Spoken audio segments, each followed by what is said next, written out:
Well, SAA estimates its losses at over 50 million rand a day as the strike continues. It's a sum the embattled airline and the country's struggling economy simply can't afford. Well, let's chat some more about this now with the economist Azar Jammine. He's in our Cape Town studio for us this evening. Azar, a very good evening to you. And I'm not sure if you heard the discussion with Andy about brand SAA. And when it comes now to the issues of money and the purse and the rands in the sense, I mean, do you see SAA being able to come back, especially from the strike and the impact that the few days has had on it already? Yuveka, I have to say that I think it's a tall order for the airline to survive under such circumstances, precisely because of the kind of statements that Andy made with regard to whether or not people will want to fly with the airline at all, given the uncertainty about being sure on whether they will have a flight or not. I am encouraged that news is that some of the international flights have been restored. But, you know, for people who book a long way ahead, are they now going to book on SAA? And if not, does that not in turn imply a further loss of revenue, which will simply plunge the airline further into loss-making territory and require even greater, far greater financial assistance on the part of government to try and buy time to see it back on its feet, to restore its image.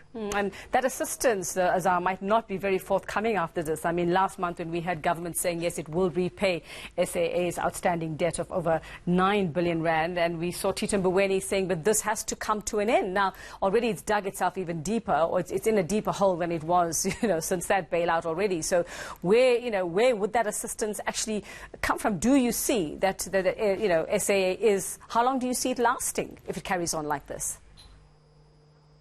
Well, at this rate, obviously it won't last terribly long. It can't. Otherwise, taxpayers will simply be paying more and more and more to keep it alive. And as the Minister of Finance already questioned, is it worth sacrificing all that taxpayer money to enable a national airline to stay in the air, as opposed to educating people or ensuring improved health care or paying people social grants? These are questions that the ordinary South African will have to ask himself. And also, just going back to what, you know, we know that the President wants his administration at the moment is to tackle bloated wages when it comes to public servants and state-owned companies and wage bills and things like that as well. And the burning question here has been, though, how come the top executives as SAA continue to draw those salaries, continue to draw big money, and then we have the workers on the ground who are asking and practically begging, which is what they're doing now. So, I mean, do you see that there could be a little more give from the top levels here at SAA, or are they really between a rock and a hard place? Do you believe that? I really do believe they're in between a rock and a hard place. A lot of the damage at SAA was done in years gone by under a previous stewardship during the Zuma regime. And now there is an argument that the workers have got. Why should they be paying for the sins committed in the past? The fact is that every taxpayer in the country can make the same case for why they are suffering more generally in the economy because of the kind of regime that we had in past years. But can one just simply keep complaining about the past instead of thinking about the future and how to rectify things? If we keep thinking about the past, this economy and the country will just keep sliding downwards. Azar, do you see that downgrade coming soon? Unfortunately, this whole issue with SAA has simply heightened the probability that a downgrade will come sometime next year.